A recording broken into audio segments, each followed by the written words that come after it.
Target Out of Range by Ivimy Gwalter from the October 15th, 1955 Sentinel. This has been a very helpful article for me over the years. You guys should read it. Very helpful when trying to defend myself against animal magnetism, mortal mind, and malpractice. Target Out of Range. A practitioner of Christian Science was called to the home of one in distress. The sufferer was a reader in a branch Church of Christ Scientists.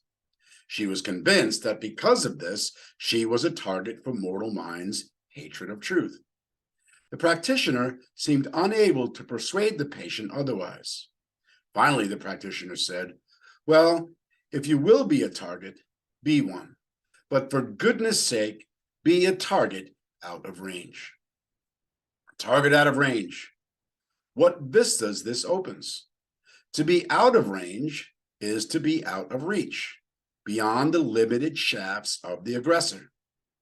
The bird has but to spread its wings and mount to azure heights to be beyond the range of the sharpshooter.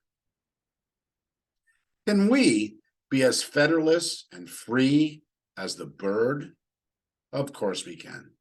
The beloved discoverer and founder of Christian Science, Mary Baker Eddy, pointing to man's inherent freedom, writes in Science and Health with Key to the Scriptures on page 223, "Sooner or later, we shall learn that the fetters of man's finite capacity are forged by the illusion that he lives in body instead of in soul, in matter instead of in spirit. Fetters forged by illusions are illusions, not realities." Christ Jesus found his safety in claiming the spirituality of his being. It is recorded in the Gospel of Luke that on one occasion, as he taught in the synagogue, his hearers were filled with wrath. They rose up and cast him out and led him to the brow of a hill, intending to throw him down headlong. But he passed through the midst of them and went his way, undisturbed in his healing ministry. They did not even see him. He prophesied that those who believed on him would do the works that he did, and even greater works, because I go unto my Father. That's in John 14:12. Mrs. Eddy says, Miscellaneous Writings on page 195 and 196, "The I will go to the Father when meekness, purity, and love, informed by divine science, the Comforter, lead to the one God. Then the ego is found not in matter, but in mind.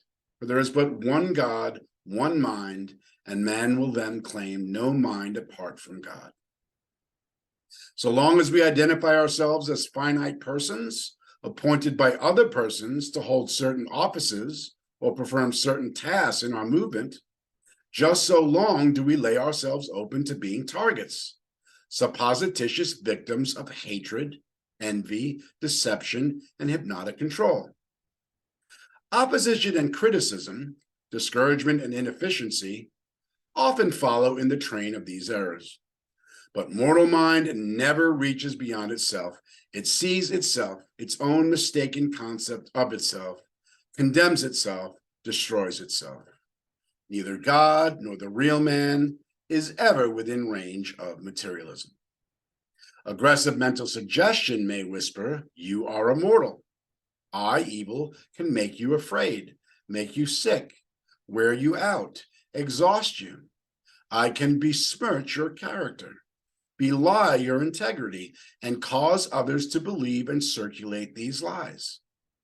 In spite of your best efforts, I can make you feel incompetent, mistrusted, unloved, unhappy. Or the aggressive suggestion may raise its voice in self-justification and under the guise of your own thought argue, "I am important. I demand to be recognized. I want my own way and intend to do my own will." But neither self-depreciation nor self-glorification is real. And the alert Christian Scientist does not lend himself as the tool of either one. He does not let error use him to bring dissension, division, or disloyalty into our movement. He does not allow himself to be handled by lack of wisdom, self-seeking pride, or a false sense of martyrdom. His surety is in God, and his joy no man takes from him.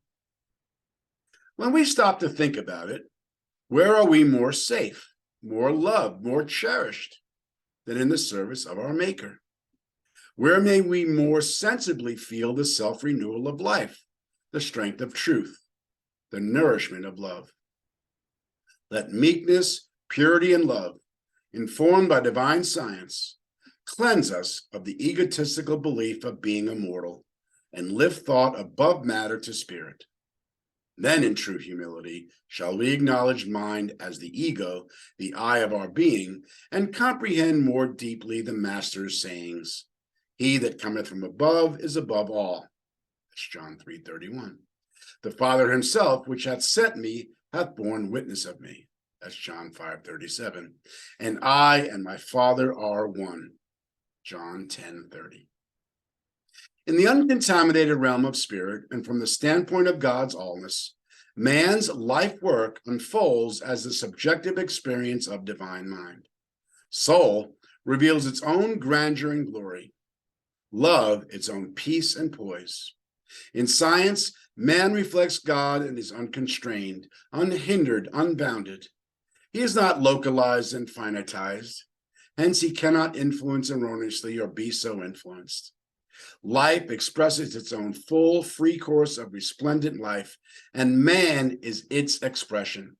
Hence, man rejoices in the limitless capacity of his God-derived being, exempt from accident, age, decay.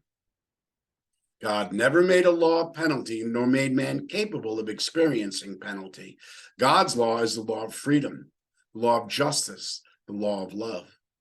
Says Mrs. Eddy in Science and Health on page 513 and 514, so-called mortal mind, being non-existent and consequently not within the range of immortal existence, could not, by simulating deific power, invert the divine creation, and afterwards recreate persons or things upon its own plane, since nothing exists beyond the range of all-inclusive infinity, in which and of which God is the sole creator.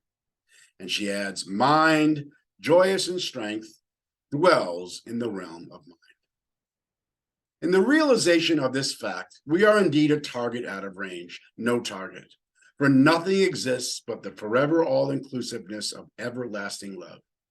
And man abides in the consciousness of love as mind's eternal expression of its own self-completeness and unbroken harmony. Darkness never pierces light, but light extinguishes darkness. To light, all is without interruption, forever light. In meekness, purity, and love, informed by divine science.